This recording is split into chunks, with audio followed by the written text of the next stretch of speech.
네, 오늘 말씀을 통해서 우리 교회를 향한 내부의 공격이라는 제목으로 하나님의 말씀 우리 함께 듣도록 하겠습니다. 오늘의 설교 목적을 말씀드리겠습니다. 사탄은 교회를 그냥 두지 않습니다. 공격을 하는데 특히 이제 5장과 또 6장 이렇게 쭉 보면서 내적 외적으로 계속해서 공격하는 사탄을 이제 보게 될 텐데요. 우리가 이번 주에는 교회 내부적인 공격을 함께 살펴보고요. 또 다음 주에는 5장 후반부에 외부적인 공격에 대해서 살펴보겠습니다.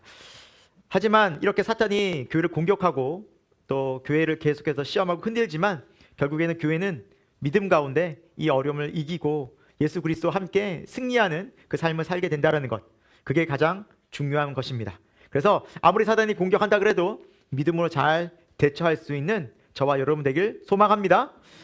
그리고 오늘 이제 본문의 말씀을 좀 이해하려면 사전적으로 11조나 헌금의 의미를 좀 구약에서부터 살펴보겠습니다.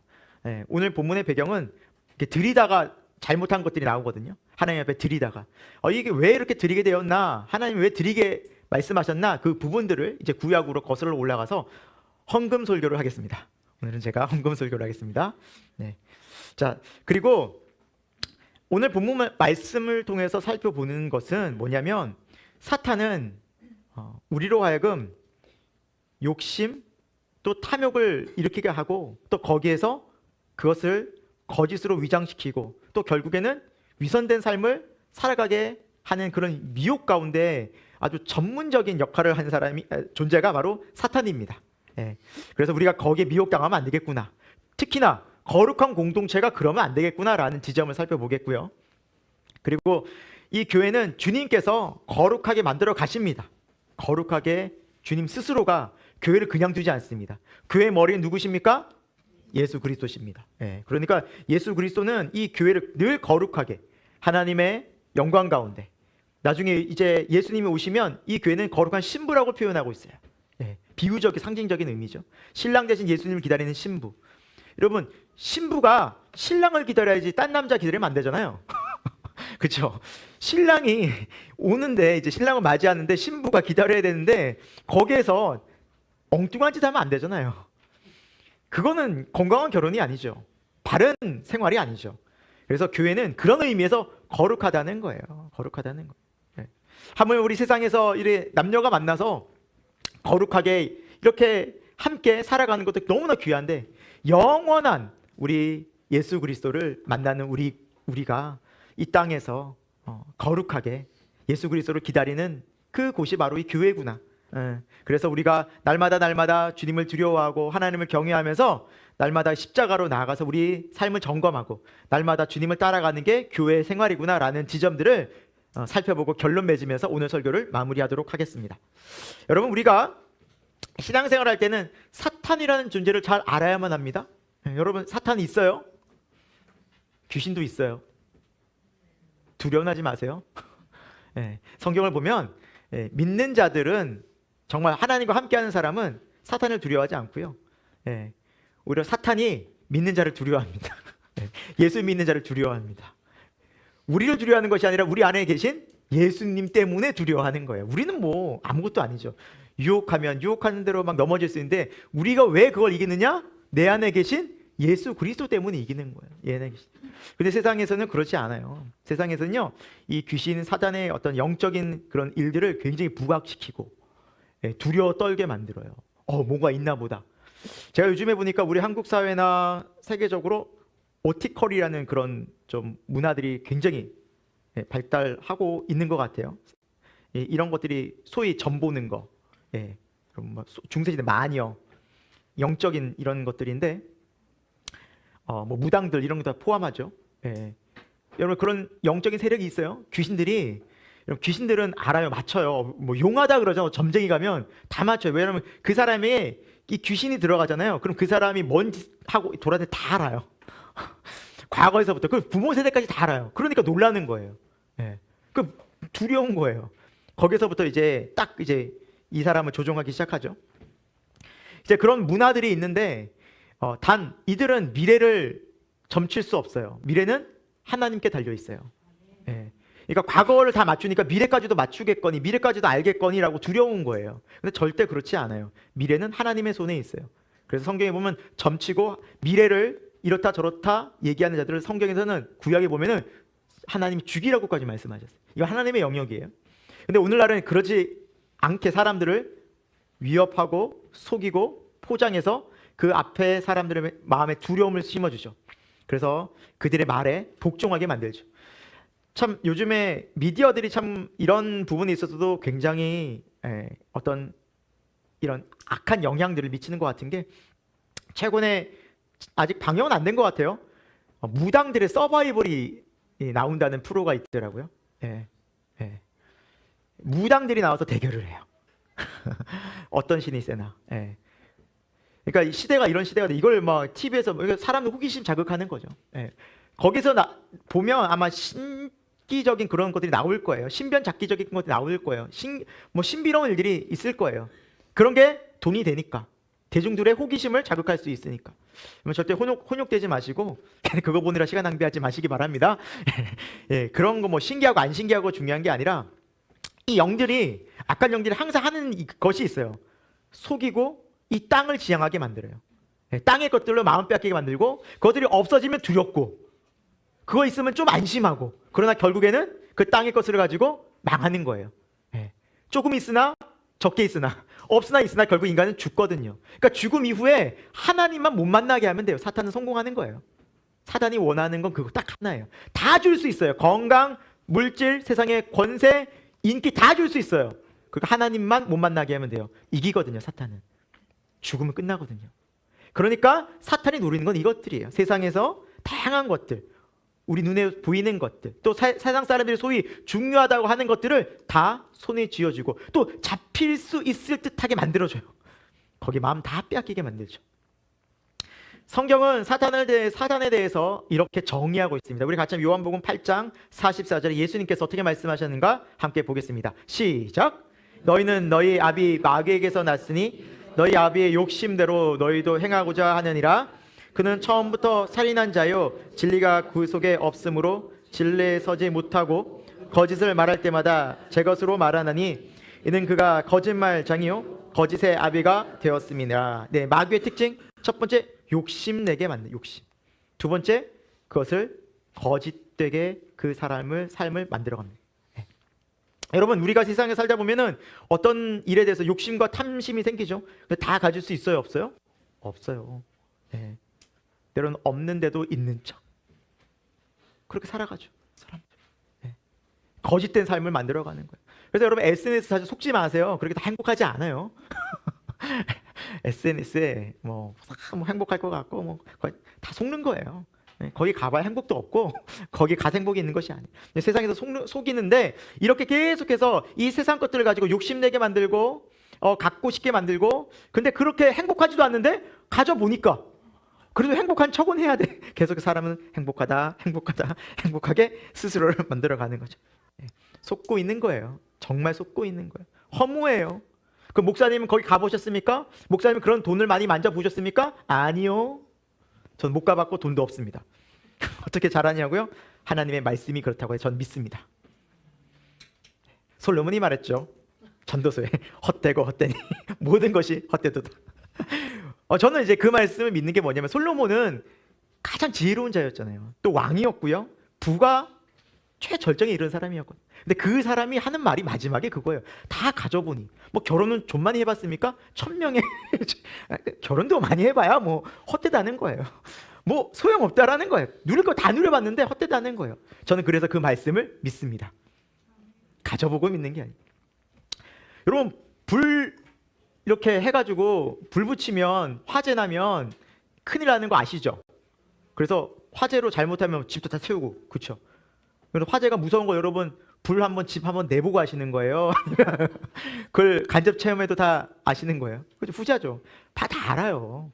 꼭 집에 불을 내보고 불 다 태워봐야, 아, 불 나면 큰일 나는구나, 불 나면 안 되겠구나, 이래서 아는 것이 아니죠.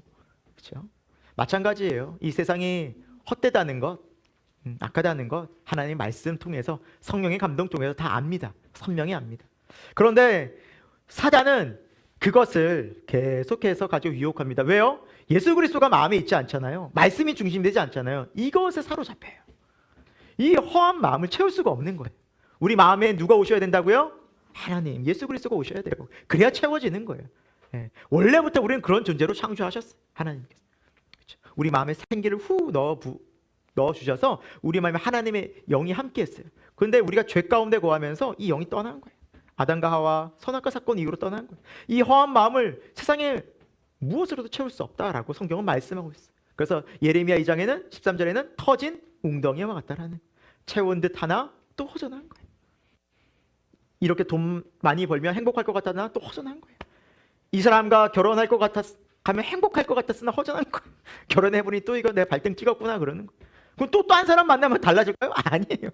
그 사람 만난다고 되는 게 아니에요. 돈이 아니에요. 사람이 아니에요. 그 마음에 하나님이 오셔야 되는데 그걸 모르는 사람들이 끊임없이 이거는 매일매일 채워가는 거예요. 헛되고 헛되는 걸 알아요, 본인도. 근데 왜 못 끊어요? 그거 조금이라도 못 채우면 내가 허전해서 불안해서 살 수가 없거든요. 근원적으로 해결이 안 돼. 사단은 그 지점을 속이는 거예요. 또 채워봐. 너 좀 더 해봐. 더 벌어봐. 더 사람 많이 만나봐. 더 즐겨봐. 더 높은 자리에 가봐. 그 끝이 어딘데요? 허무한 거예요. 죽음이에요. 예수님이 오셔서 이걸 말씀하시는 거예요. 너희 아비 사탄이라는 건 뭐냐면 따라간다는 거예요. 거기에 굴복한다는 의미예요. 종속됐다는 의미예요. 세상의 종속, 죄에 종속된 그거 존재가 있다라는 거예요. 그래서 우리가 미혹받는 거예요. 사랑하는 여러분, 이 미혹하는 이 존재인 사탄이 욕심과 거짓으로 어디를 계속 공격할까요? 교회예요, 교회. 왜요? 교회가 진리를 말하거든요. 교회만 입막음하면 이 사단은 아무것도 거칠 게 없어요. 예. 세상은요, 권세, 물질, 건강이면 다 돌아서요. 다 돌아서요. 근데 교회 이 사람들은 안 바뀌어요. 예수가 소중하다는 거예요. 예수님이 중요하지 세상은 우리 출세상 했는데 이렇게 돼버리는 거예요. 안 통하는 거예요. 안 통하. 거짓말이 안 통하는 거예요. 거짓말이. 진리를 알면 거짓 속지 않습니다. 할렐루야. 네. 여러분, 보이스피싱이 한때 막 유행처럼, 뭐 지금도 그렇지만 너무나 온 우리나라를 어렵게 한 때가 있었어요. 검사 사칭하고 정보기관 사칭하고 공무원 사칭해서 전화. 근데 어떤 분이 이제 딱 전화를 받는데 보이스피싱이라는 거 딱 한눈에 딱 안 거예요. 벌써 검사라고 사칭하니까. 근데 이 사람이 딱 당당하게 이렇게 얘기를 한 거예요. 당신의 지금 통장이 공개가 돼가지고 지금 검찰에서 당신 좀 조사해야 되는데 주소를 알려달라. 뭐 이렇게 접근을 한 거죠. 그래서 이 사람이 딱 그거 보니까 안 거예요. 벌써 간파가 된 거죠. 그래서 주소를 얘기했어요. 주소가 어디입니까? 울릉도 동남쪽. 그 사람이 적는 거야. 백길 따라 200리 외로운 서만. 이상한 거예요. 적다 보니까 독도 노래를 부르는 거예요. 울릉도 동남쪽 백길. 장난친 거죠. 왜 이런 여유가 생겼을까요? 자기 은행 구좌가 다 털리고 좀 통장이 지금 오픈됐다고 하는데 왜 이런 여유가 생겼을까요? 거짓말인 걸 간파했거든요. 여러분, 사단을 우리가 언제 이길 수 있어요? 여유롭게? 그 사단의 존재를 정확히 알면, 하나님의 말씀이 선명하면, 이거 거짓되구나, 속지 말아야지. 여러분, 저와 여러분의 마음 가운데 하나님의 말씀이 선명해지고 예수 그리스도의 복음이 선명해지는 은혜의 길 축원드립니다. 그래야 세상 이기는 거예요. 그래야 세상 우리가 넉넉히 이길 수 있다라는 사실입니다. 여러분, 특별히 이제 이 욕심과 거짓은 참 우리가 경계해야 될 부분인데 2016년도에 런던의 대학교에서 실험을 했다고 합니다. 예, 이 뇌파 실험을 쭉 했는데 이제 거짓말을 할 때마다 이 뇌에 나타나는 변화를 실험한 거예요. 뇌에 나타나는 변화를. 그런데 거짓말을 할 때마다 이 뇌에서 제어 장치가 점점 약해진다는 거예요. 그리고 이 약해진 이 제어 장치 때문에 거짓말을 하면 할수록 약해지니까 또 하게 되고 또 더 큰 거짓말을 하게 되고 악순환이 끊임없이 나타나서 나중에는요, 이 거짓말을 진실로 믿게 돼요. 이것을 의학적인 다른 용어로요, 심리학적 용어로 리플리 증후군이라고 말합니다. 이 증후군을 걸리는 사람들은 뭐냐면 거짓말을 진실로 믿어요. 거짓말인데 분명한데 이것을 진짜로 믿고 그렇게 살아가요. 이 현상들이 나타난다는 것이죠. 사랑하는 여러분, 이 세상은 거짓을 끊임없이 양산해내고 우리가 거기에 미혹당할 때 이 거짓이 진실처럼 믿어진 세상에 살아가고 있습니다. 여러분, 거짓은요 처음부터 단호하게 정리되어야만 합니다. 끊어내야 돼요. 거짓말은 하나님께서 거짓된 영은 싫어하십니다. 사랑하는 여러분, 이 시간 우리 마음속에 또 우리 교회 가운데 정직하고 진실한 주의 영이 함께 해서 우리가 주님 앞에 정직한 마음으로 회개하고 돌이켜야 될 부분 돌이키고 정말 회개할 부분 회개하여 하나님의 영으로 충만한 이 시간 되기를 축원드립니다.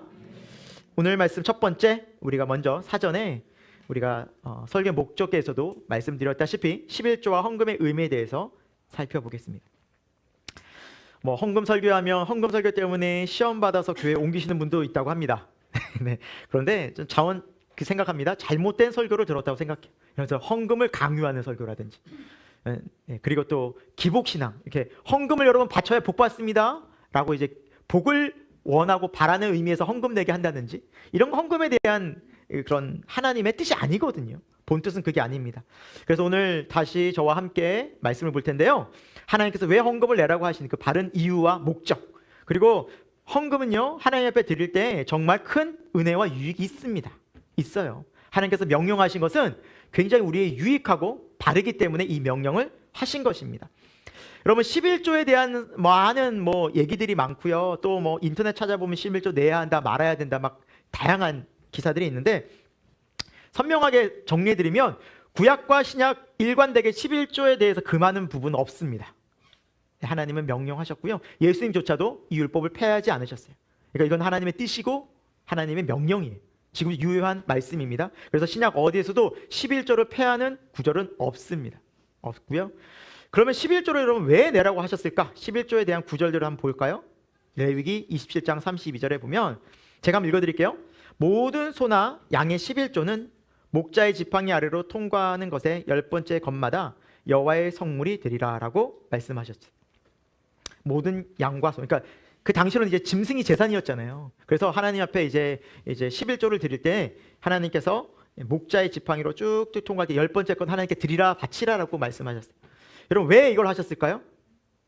우리가 11조를 내라면 10개 중에 하나를 내는 거잖아요. 그 10마리 중에 한 마리를 하나님께 드리는 건데, 그러면 사람들이 드릴 때 하나님 앞에 좋은 걸 드릴까요? 안 좋은 걸 드리고 싶어 할까요? 그렇죠. 믿음이 좋으신 분들이니까 좋은 거라고 하는데, 보통 이제 계산이 서는 사람들은 안 좋은 걸 드리고 싶어요. 힘이 없는 양, 어차피 드릴 거 좀 쌩쌩한 거는 잘 남겨뒀다가 내가 좀 이렇게 번창하고 안 좋은 거 이렇게 바칠 때가 있거든요. 그래서 실제로 성경에 보면 하나님이 말씀하세요. 너희가 내게 재물 갖고 오는데 눈먼 거, 저는 거, 이런 거 나는 안 받겠다라고 말씀하시고, 그래서 성경에도 하나님 말씀하세요. 흠이 없는 것을 드려라. 흠 없는 거. 그러니까 사람들이 벌써 계산 선다는 거예요. 어차피 드릴 거 필요 없는 거 드리자는 거예요.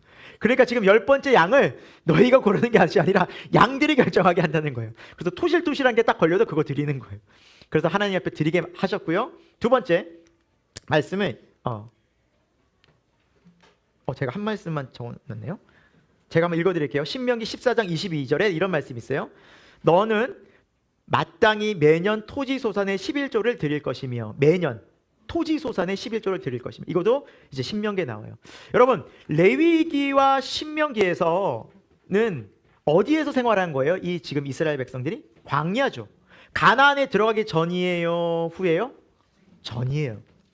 근데 지금 양들이 많고 그리고 토지 소산이 있다라는 것은 지금 광야에서는 그럴 수 있어요? 없어요? 없는 거예요. 맨날 옮겨 다니는데 어디서 양들이 막 번창하고 목초지가 없는데요. 그리고 토지 소산은 농사를 져야 되는데 어떻게 토지 소산이 나와요? 그러니까 앞으로 어디 가서? 가나안에 가서 내가 하나님께서 이런 복을 주시겠다는 예언의 말씀이에요. 여러분, 이스라엘 백성들이 430년간 애굽에서 뭐 했어요? 종살이 했잖아요. 종은 사유재산이 있습니까? 없습니까? 양이 어디 있어요? 자기 양이 없어요. 소산을 어떻게 거둬요? 없어요. 그냥 애굽에서 바로가 시키면 시키는 대로 하고 주는 대로 먹는 거예요. 자기 재산이 없는 거예요. 그걸 430년간 살았다고요. 그리고 하나님이 출애굽시키셔서 이제 이스라엘 백성들에게 뭘 주시겠다는 거예요? 너희 재산 주겠다는 거예요. 너희 소산을, 너희가 일한 만큼 내가 주겠다는 거예요. 누가 주신다고요? 맞아요. 하나님이 주시는데, 그걸 하나님 주신 다 주신 거잖아요. 그 중에서 몇 개 드리라고요? 10개 중에 하나. 이건 미친 장사예요. 굉장히 굉장한 거예요. 이거 10개를 주셨는데 4개 하나 달라는 거예요. 9개 넣어가지고 이건 드릴 수 있어요, 없어요? 이것도 못 드리겠어요, 여러분? 그러니까 내 거라고 생각하면 못 드리죠. 뺏어가는 것 같잖아요, 느낌. 그러니까 여러분 11조는 하나님이 뺏어가는 게 아니에요, 개념 자체가. 11조의 개념은 뭐냐면 하나님께서 내게 열을 주셨어요. 그것 중에 9은 너 가지고 하나는 내게 감사함으로 드려. 이게 11조의 개념이에요. 그러니까 11조를 드리는 사람의 이 기본적인 개념은 뭐냐면 하나님께서 모든 것을 주셨습니다라는 하나님의 주인의식이 있는 사람들이 드리는 거예요. 그래서 세상 사람들이 못 드려요. 그러니까 세상 사람들이, 믿지 않는 사람들이 이 11조 드린다면 웃어요. 야, 내가 드린 걸로 내가 벌어 써야지. 그거 왜 주냐? 근데 믿는 사람은 다르. 아니야, 하나님이 10개를 주셨어. 그 중에 하나만 드리는 거야. 9은 나가지고. 감사하지 않아? 이렇게 되는 거예요. 여러분 11조를 드리신다면 그런 마음으로 드릴 수 있기를 축원합니다. 네, 억지로 드리지 마세요. 억지로 드리는 게 아니에요. 그리고 여러분 이 11조의 목적은 또한 드리고 나면 이것을 가지고 어려운 이웃들, 가난한 이웃들을 위해 썼고요. 그리고 당시에는 레위인들은 땅이 없었어요.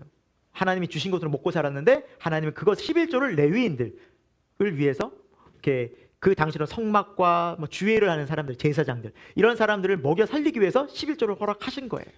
그렇게 돕는 의도로 하나님 주셨고요.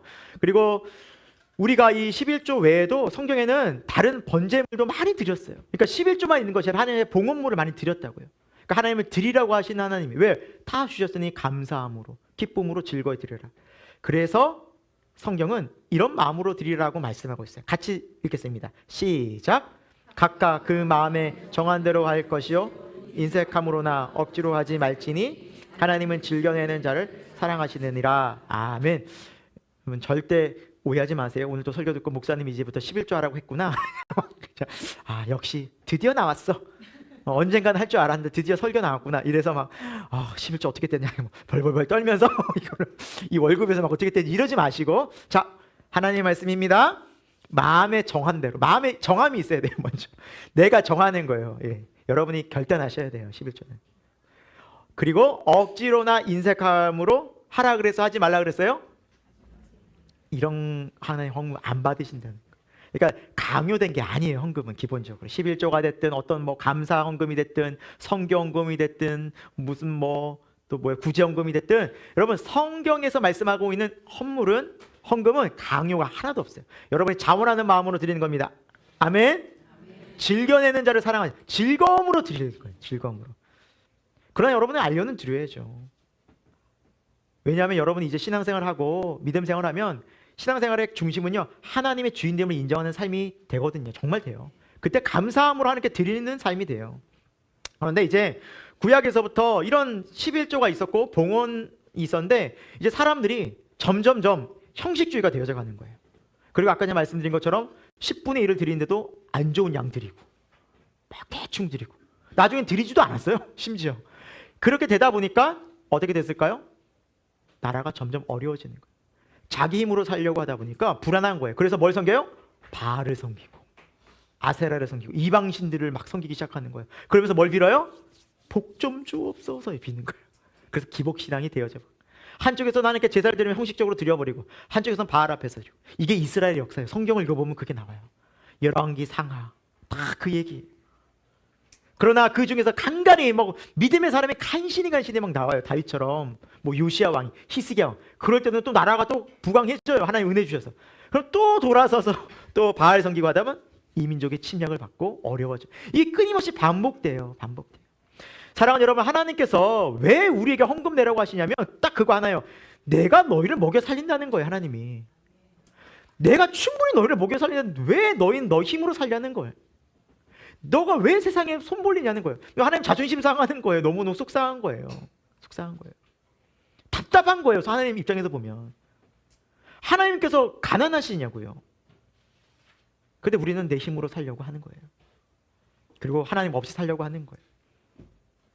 그래서 하나님이 말라기서는 구약의 마지막 책이에요. 말라기라는 선지자가 예수님 오시기 전에 마지막 쓴 이게 책인데, 이스라엘의 역사를 통틀어서 이제 구약에 부패하고 말씀에 순종하지 못하는 그들의 역사를 말라기는 이렇게 지적하고 있습니다. 여기서 이제 11조에 대한 내용이 나오는데요. 같이 한번 읽어볼게요. 이거는 8절 말씀 시작. 사람이 어찌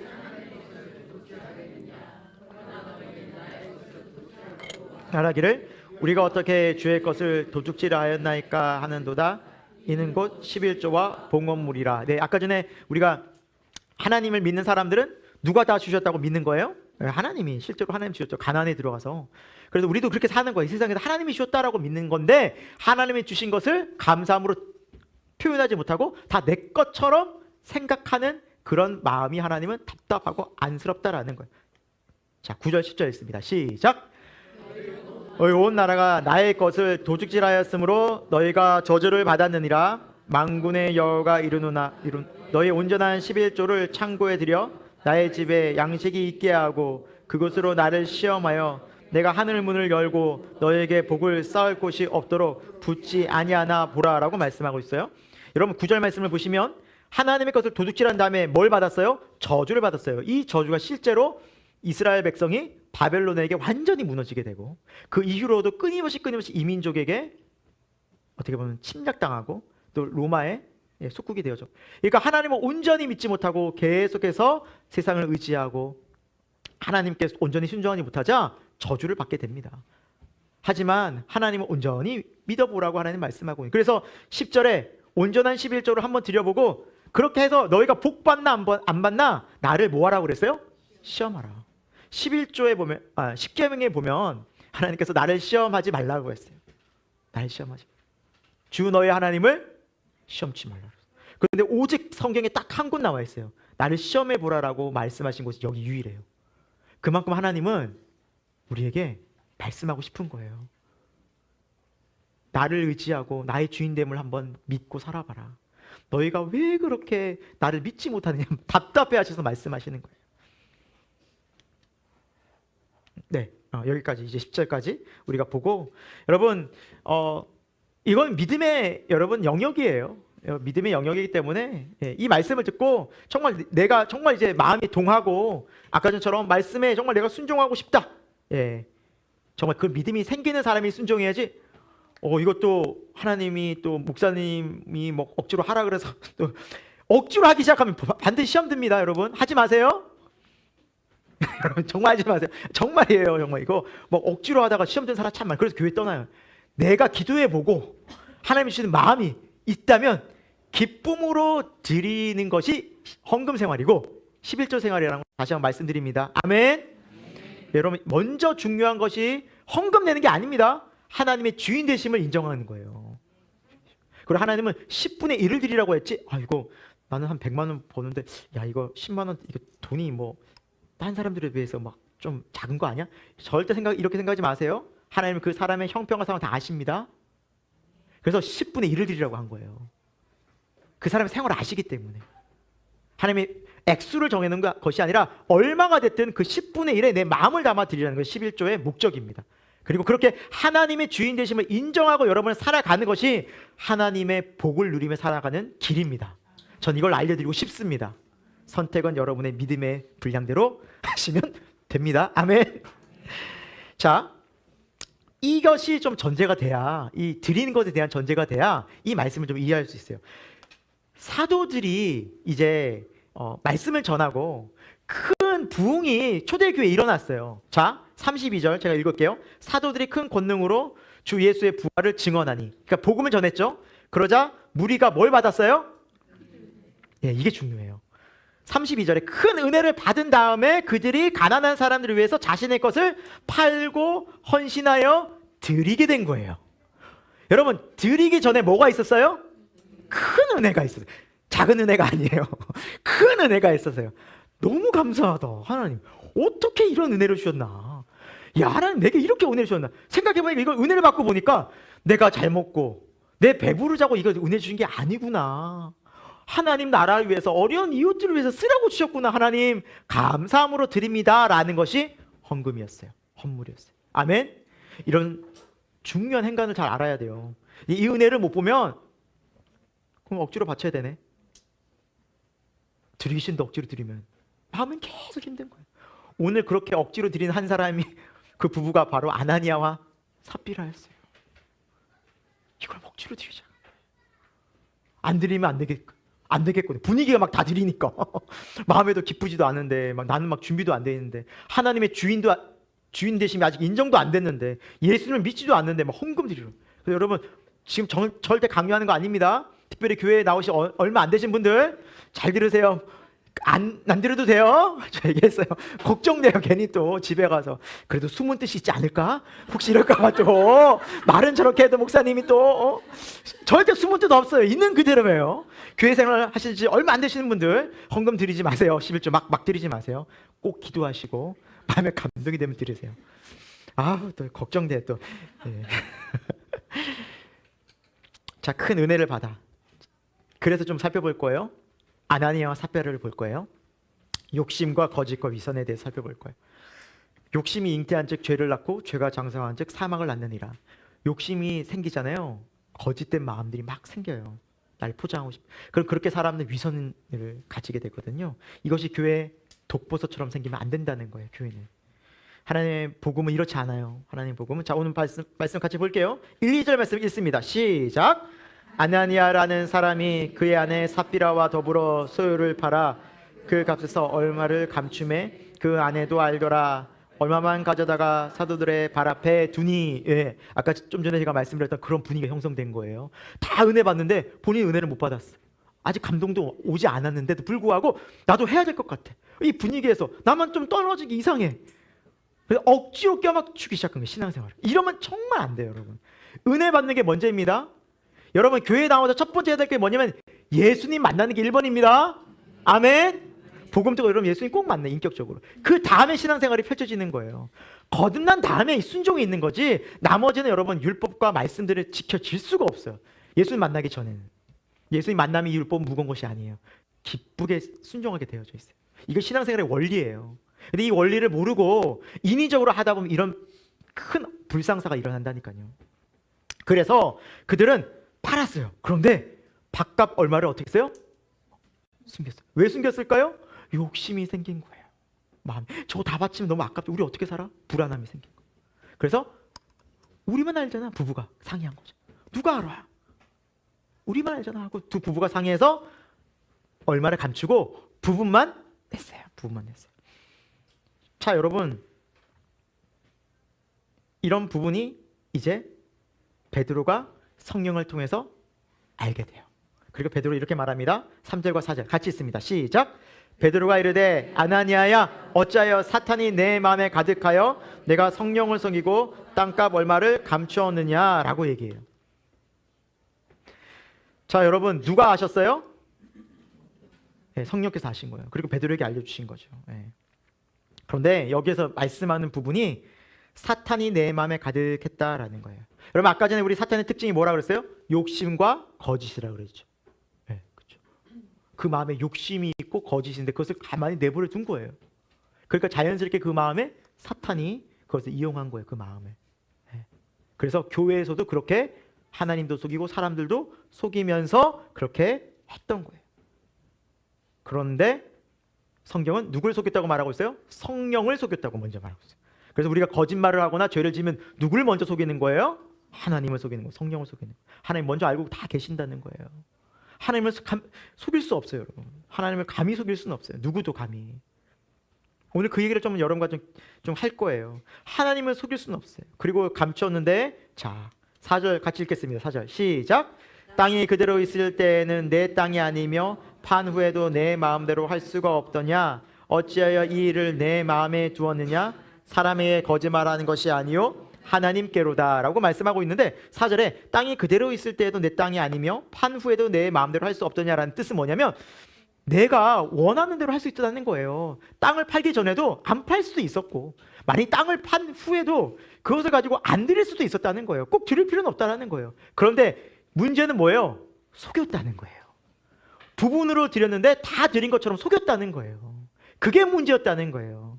차라리 안 드렸으면 낫다는 거예요. 땅 팔고 그냥 그 돈으로 살았어도 괜찮아. 그런데 하나님이 지적하는 건 뭐예요? 하나님을 속였다는 거예요. 속였다는 거예요. 거짓의 봉투에 헌금을 담아 드렸다는 거예요. 하나님이 지적한 건 뭐예요? 안 바쳐도 됐다 그거. 내가 그걸 원하는 게 아니었다. 왜 탐욕과 탐심과 거짓을 행하느냐, 이게 죄거든요. 왜 죄를 행하느냐? 그리고 그렇게 아는 것처럼 봉사하고 그렇게 교회 생활하면서 나를 속이려 드느냐? 하나님은 그것을 너무, 그 위선적인 게 너무너무 싫었던 거예요. 하나님은. 여러분, 우리 마음을 잘 지켜야 됩니다. 여러분, 우리 마음이 가장 중요해요. 우리 마음은. 그래서 4절에도 보면 이렇게 말하죠. 어찌하여 이런 일들을 내 마음에 두었느냐? 좀 우리도 좀 속이면서까지도 이렇게 좀 사람들에게 좀 보여야 되잖아요. 거칠어야 되잖아요. 그럴 필요가 없는데 왜 그러느냐? 그 마음을 왜 하나님께 드리지 못하고 말씀으로 채우지 못하고 내 마음을 알지 못하고 왜 너희 생각대로 욕심을 부렸느냐? 왜 거짓을 행하느냐라고 말씀하는 거예요. 여러분, 우리 모든 마음의 중심을 하나님 보고 계십니다. 여러분, 정직하게 하나님 앞에 나가는 예배 시간 여러분을 삶되길 축원드립니다. 그게 중요한 거예요. 그게 중요한 거예요. 있는 모습 그대로 나가는 거예요. 속일 필요 없어요. 감출 필요 없어요. 하나님 다 알고 계시거든요. 외로움은 외로운 대로, 슬픔은 슬픈 대로, 내 마음이 힘들면 힘들 대로, 답답하면 답답한 대로, 없으면 없는 대로 나가는 거예요. 하나님, 저 이렇습니다. 그럼 하나님 뭐 하신다고요? 내가 너 채워주리라는 거예요. 내가 널 도와주겠다는. 성경에 얼마나 많이 나와 있어요. 내가 너를 도와주리라. 두려워하지 마라. 내가 너와 함께합니다. 세상 그 누가 너를 도와주지 않는다 할지라도 난 너를 사랑하고 너는 돕는다. 여러분, 그 믿음이 하나님 원하시는 믿음입니다. 아멘. 상하고 때로는 지친 마음, 답답하고 억울한 마음, 없는 마음, 그 모습 그대로 하나님 앞에 나가서 하나님으로 우리 마음 채우기를 축원합니다. 그래서 성경은 누누이 경고하고 있어요. 에베소서도 이렇게 말씀하고 있습니다. 함께 했습니다. 시작. 그런즉 거짓을 버리고 각각 우리가 서로 지체가 됨이라. 분을 내어도 죄를 짓지 말며 해가 지도록 분을 품지 말고 마귀에게 틈을 주지 말라라고 말씀하고 있어요. 거짓을 버리라는 거예요. 작은 것이라도 여러분 속일다는 거 버리라는 거예요. 왜요? 그 거짓된 모습을 통해 누가 틈탄다고요? 마귀가 틈타요. 마귀가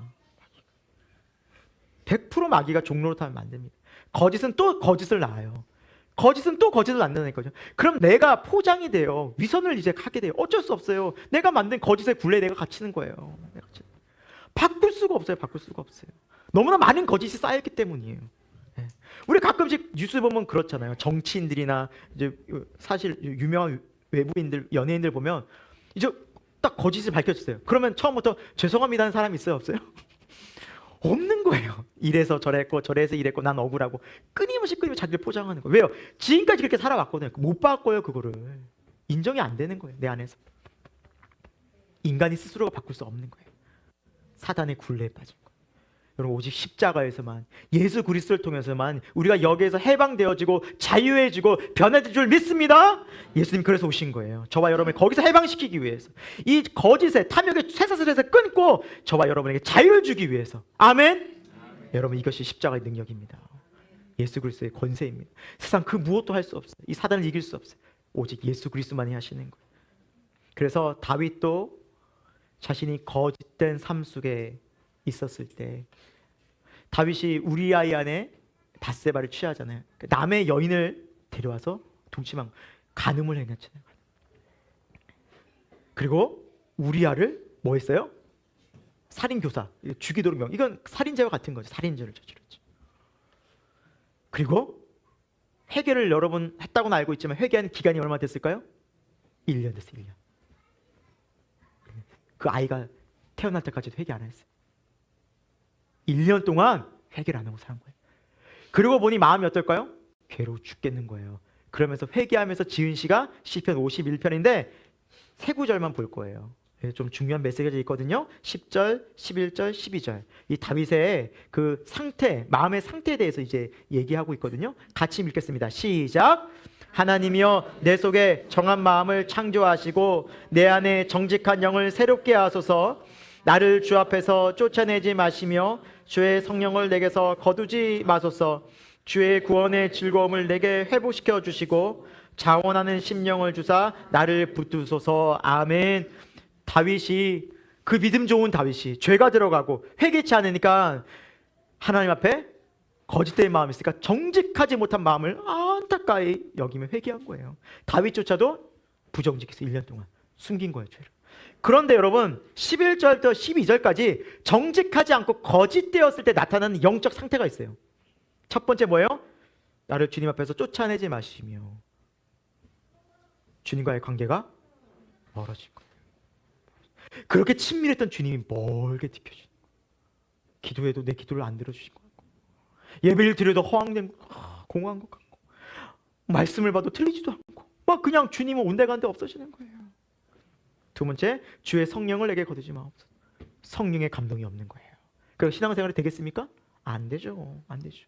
그러니까 다음에 12절, 기쁨이 없는 거예요. 구원에 즐거움이 없는, 신앙생활 자체에 즐거움이 없는 거예요. 기쁨이 없어요. 여러분 다윗이 1년 동안 제사 안 지냈을까요?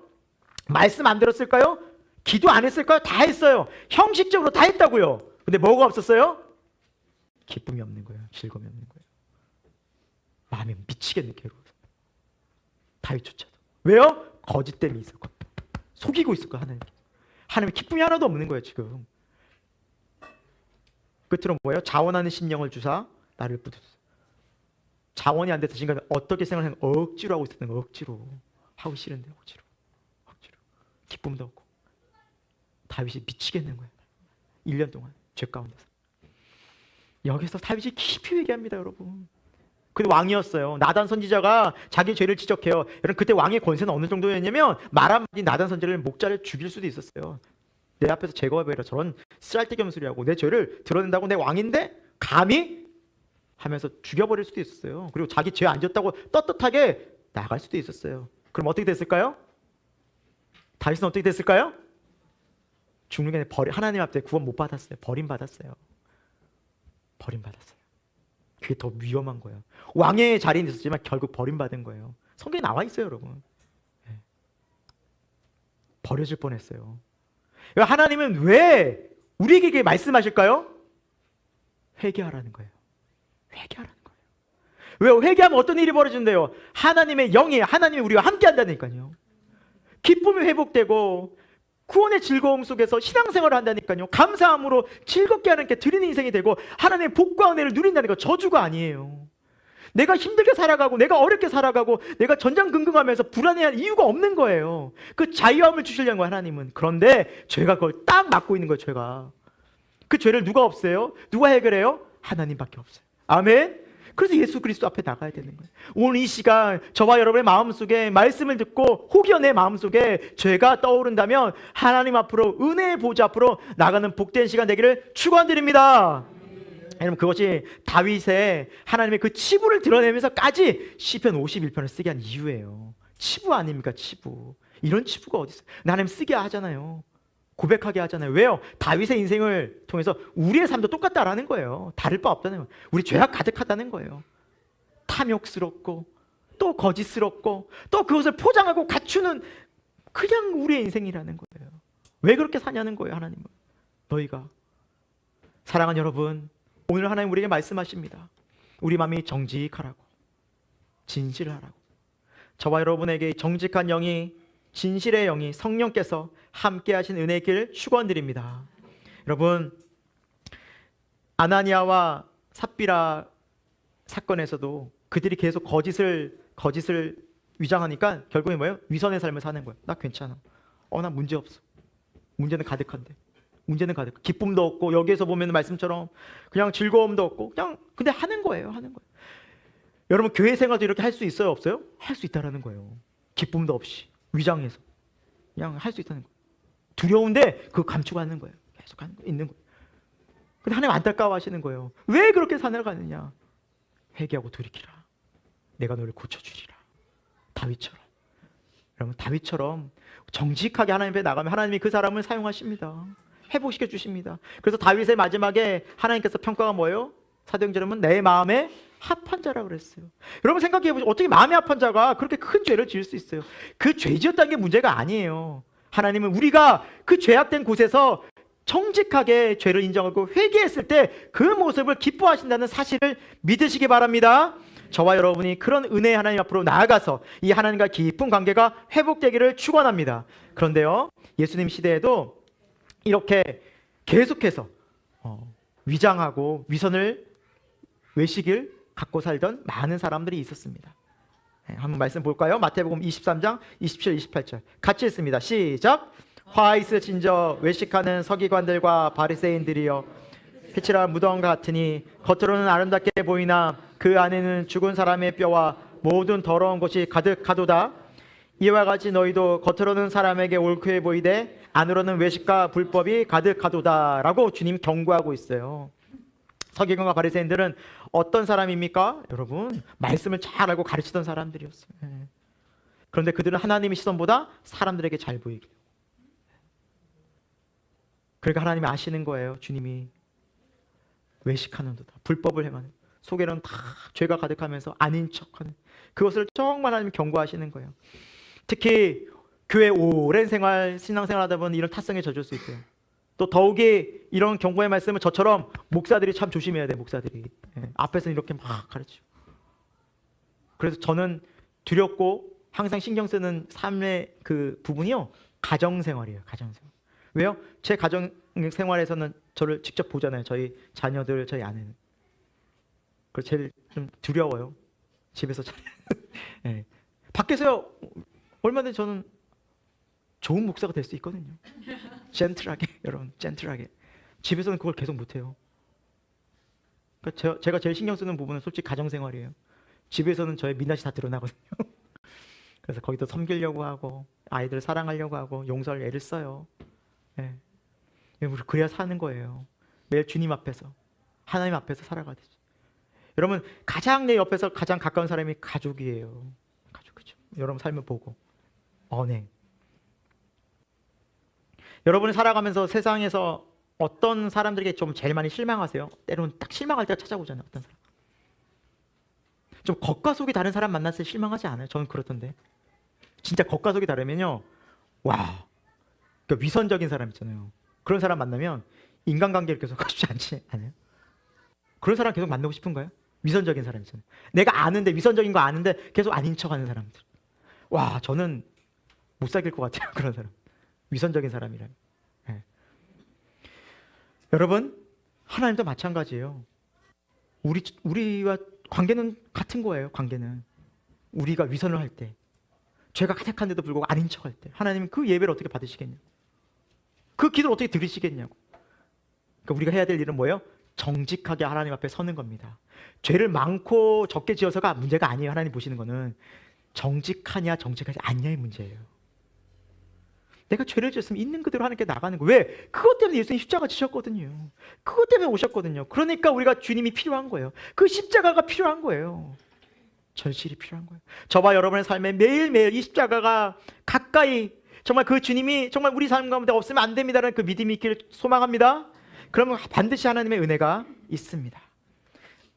스스로 우리는 이 지점을 잘 기억해야만 합니다. 하나님을 두려워야 됩니다. 하나님을 두려워. 눈에 보이는 사람과 환경이 두려운 게 아니에요, 여러분. 진짜 하나님을 두려워야 돼요. 하나님을 두려워야 돼요. 우리 한번 말씀 볼까요? 이제 결론적인 말씀인데요. 우리 한번 5절과 6절, 7절, 8절, 9절까지인데요. 한번 천천히 한번 좀 정리하면서 읽겠습니다. 시작. 아나니아가 이 말을 듣고 엎드려져 혼이 떠나니 있는 사람이 다 크게 두려워하더라. 젊은 사람들이 일어나 시신을 싸서 메고 나가 장사하니라. 그리고 얼마 안 있다가요, 같이 읽습니다. 시작. 3시간쯤 지나 그의 아내가 그 일어난 일을 알지 못하고 들어오니 베드로가 이르되 그 땅 판 것이 이것뿐이냐 내게 말하라 하니 이르되 예 이것뿐이라 하더라. 여러분, 지금 베드로가 말한 이유가 뭘까요? 이것뿐이냐 왜 물었을까요? 맞아요. 회개 기회를 주시는 거야. 하나님 항상 회개의 기회를. 이것뿐이냐? 그러면 아차, 뭐 찔림이 있고 뭔가 이러면 안 되겠다, 뭔가 아는 것 같은데 사실은요, 이러면 구원 왜 은혜를 안 베풀었겠어? 그런데 뭐라 그랬어요? 예, 예, 탁, 이것뿐. 뭐 어떻게 알겠어? 한 거예요. 또 베드로가 뭐라 했는지 볼까요? 같이 읽습니다. 시작. 베드로가 이르되 너희가 어찌 함께 꾀하여 주의 영을 시험하려 하느냐? 보라, 내 남편을 장사하고 오는 사람들의 발이 문 앞에 이르렀으니 또 너를 메어 내가리라 하니라고. 하나님의 영을 시험, 엄격하게 하나님 말씀. 하나님은 시험하지 말라 그러는데 대놓고 시험하잖아요. 대놓고 시험하잖아요. 지금 노골적으로 방해, 노골적으로 반대. 여러분 이 본문의 말씀을 잘못 이해하잖아요. 그러면은 우리 굉장히 좀 하나님을 교회를 좀 오해할 수 있어요. 좀 땅값 얼마 감췄다고 막 사람을 죽여버리네. 그런 교회 올 때 두려운 거예요, 이제부터. 야, 여러분 그런 오해를 하지 마시고요. 이 초대 교회는 하나님이 성령의 강력한 임재가 있어서 교회가 거룩한 곳이라는 걸 알려주기 위해서 이런 일들이 있었고요. 그리고 하나님이 정말 싫어하시는 게 무엇이라는 걸 강력하게 우리에게 말씀하시는 이유는 뭘까요? 우리도 회개하라는 거예요. 혹시 그런 지점이 있다면 이거 경고의 차원이에요. 여러분 하나님이 우리가 죄짓고 회개 안 할 때마다 다 죽여버린 여기 남아있을 사람 누가 있겠냐고요. 다 죽지. 매일마다 죽어나가야 돼. 매일마다 누가 남겠냐고요. 누가. 그러니까 경고예요. 경고예요. 여러분 이 경고가 성경이 처음이었을까요? 아니요. 여러분 떠오르는 한 사람 있지 않습니까? 욕심 부리고 속였다가 아간이라는 사람을 기억하십니까? 그 이야기를 좀 하겠습니다. 이미 구약에 여호수아서에 나온 내용이에요. 이미 하나님이 경고하셨던 거예요.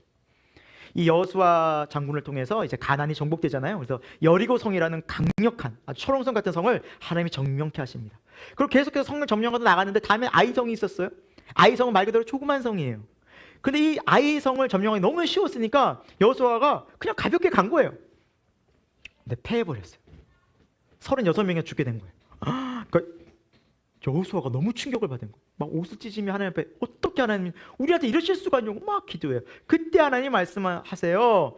사실은 내가 너에게 명령하지 않았느냐. 여리고성을 점령할 때 그 여리고성의 모든 것들을 욕심내지 말고 가져가지 말고 다 태워버리라고 말하지 않았느냐. 왜 가져가지 말라 했을까요? 여러분 그 금으로 만든 거 은으로 다 우상들이거든요. 우상의 모양으로 신상을 만들었는데 그거를 이스라엘이 갖고 가는 순간 뭐가 들어오는 거예요? 우상 숭배가 들어오는. 그러니까 하나님 이게 제일 싫어하는 이 영적 간음을 제일 싫어하는데 이거 다 태워버리려고 하는데 아간이라는 사람이 욕심을 부린 거예요. 외투와 은과 금을 챙긴 거예요. 성경에 보니까 시날산의 외투라고 시날. 당시 바벨론산이에요. 바벨론산. 한 몇 천만 원 했겠죠. 요즘에 귀한 외투니 몇 천만 원 한대요. 그런 게 있대요. 그리고 은과 금, 은 200세겔, 금 50세겔을 가져왔어요. 제가 오늘날 금액으로 환산해 보니까 이 금액을 합쳐서 약 1억 4천 돼요. 1억 5천.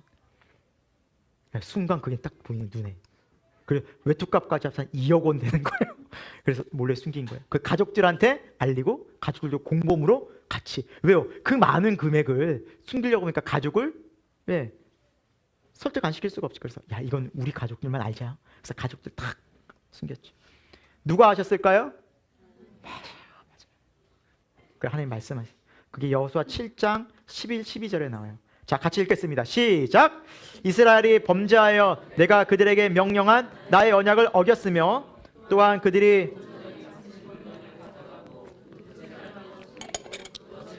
물건들. 자, 보세요. 11절에 뭐라 말씀하세요? 도둑질하고. 도둑질의 마음에 그러면 욕심이죠. 욕심, 탐심, 그리고 속이고 거짓. 똑같죠? 탐심과 욕심과 거짓. 똑같은 패턴이죠? 누가 한 거예요? 마귀가, 사탄이. 예나 지금이나 항상 이것으로 유혹해. 근데 여러분 문제가 뭐냐면 그 죄는 한 사람의 죄가 아니었어요. 이스라엘 공동체를 하나님께서 벌하실 수 있는 큰 죄였어요. 근데 가장 이렇게 죄를 짓게 되면 하나님 안에서 하나님과의 관계에서 안 좋은 게 뭐냐? 12절 끝에 보면은 내가 다시는 너희와 함께 있지 아니하리라. 이것 때문에 그래요. 여러분 죄 때문에 하나님 우리와 함께 하지 못합니다. 아시겠어요? 죄는 이것 때문에 그래요. 단지 조금 뭐 갖고 못 갖고 그런 차원이 아니라 죄가 있을 때 하나님 우리와 함께 하지 못해요. 이것 때문에 그래요. 여러분 믿는 사람의 가장 큰 복은 뭐예요? 하나님이 함께 하시는 임마누엘의 축복이에요. 아멘. 그것이 가장 큰 믿음의 축복인데 하나님이 우리와 함께 하지 않는다는 게 저주예요. 하나님이 함께 하지 않는 그 재산, 하나님이 함께 하지 않는 그 건강, 하나님이 함께 하지 않는 그 지위, 결국엔 어떻게 될까요? 심판과 멸망으로 세상과 함께 멸하는 거예요. 그건 진짜 저주인 거예요. 그러니까 그 저주스러운 삶에서 그 우상에서 하나님이 건져내셔서 나와 함께하는 삶을 살아가려고 하는데 우상을, 세상을, 이건 세상을 말하는 거거든요. 세상의 탐심을 얘기하는 거거든요. 이걸 담고 시작하니 하나님께서 함께할 수 없다라는 거예요. 함께할 수 없다. 이게 가장 두려운 거예요, 여러분. 여러분 신앙생활하면서 가장 두려운 게 뭐예요? 하나님 함께하지 않는 거예요. 아까 전에 다윗이 고백했죠? 주의 성령이 내게서 떠난 것이 두렵다는 거예요. 주의 성령이 이게 믿는 사람은 가장 두려운 거예요. 다른 게 두려운 게 아니에요. 건강 좀 잃을 수도 있어요. 돈 없을 수도 있어요. 살다 보면 어려움 닥칠 수도 있죠. 그런데 내 영혼이 하나님과 연결되지 않는 내 영혼은 어떻게 돼요? 영원한 파멸로 가는 거예요. 영원한 지옥으로 가는 거예요. 이게 저주인 거예요. 믿음은. 사랑하는 여러분, 여러분의 마음속에 예수 그리스도와 함께하는 그 연합이 실제 되어지고 하나님과 떨어지고 하나님이 내가 안 느껴지는 게 가장 큰 두려움으로 경고로 아는 저와 여러분 되길 소망합니다. 여러분 이 믿음을 꼭 지키시길 바랍니다. 그래서 하나님이 끝까지 회개하지 않은 아간에게 말씀하세요. 아간에게 말씀하신 것이 아니라 여호수아에게 말씀하세요. 아간을 찾으려고 제비를 뽑아라. 다 모이게 했어요. 말씀한 거. 제비를 뽑을 것이다. 누군가 우리에게 도둑이 있다. 아간이 끄떡도 안 하는 거야. 어떻게 찾아? 수백만 명인데 탁. 제비를 뽑았어요. 12지파 중에 첫 번째 지파 유다 지파 다 가고 유다 지파만 남아. 앉아 유다 지파만 이래서 유다 지파도 수십만일 거 아니면 괜찮아 수만 명 중에 뭐 내가 뽑히겠어. 그 다음에 또 뽑았어요. 세라 족속만 남고 다 앉아. 점점 가까이 와요. 그러면 어떻게 해야겠어요? 이건 뭐겠어요? 회개 기회인 거예요. 천천히 기회를 주는 거예요. 쪼여오는 거예요. 그럼 뭘 해야 돼요? 회개해야 돼. 엎드려서. 그럼 사는데 계속해서 있는 거예요. 그 다음에 삽디의 가족. 삽디는 아간의 할아버지예요. 그럼 그 정도 뽑혔으면 이제 나와야 돼. 끝까지 안 뽑으니 가만히 있으니까 마지막에 누굴 뽑았을까요? 아간. 제비를 뽑았어요. 그때 아간이 엎드려요. 그때. 이거는 회개가 아니에요. 이미 드러났거든요. 결국 하나님은 아간과 그의 가족들을 돌로 쳐 죽이고 불태워 없애라 그래요. 저주를 받은 거예요. 저주. 패턴이 같아요, 안 같아요? 아나니아와 삽비라 똑같아요, 안 똑같아요? 똑같지 않아요? 여러분, 아나니아와 삽비라가 아간의 이야기를 몰랐을까요? 100% 알았어요. 유대인들 어릴 때부터 계속 말씀 듣거든요. 그리고 이런 사람이 죽고 무서운 사건은요, 사람들이 잘 기억하잖아요. 근데 그 마음에 안 담아준 거예요. 여러분, 말씀을 아무리 들어도 말씀을 어디 담아야 돼요? 마음에 돼요. 그게 나를 변화시키는 거예요. 사랑하는 여러분에게 오늘 주의 말씀이, 생명의 말씀이 저와 여러분의 마음에 담겨져서 정말 여러분이 하나님을 알고 하나님을 경험하고 회개하는 은혜의 길 축원드립니다. 여러분, 회개의 기회가 있을 때 회개해야만 합니다.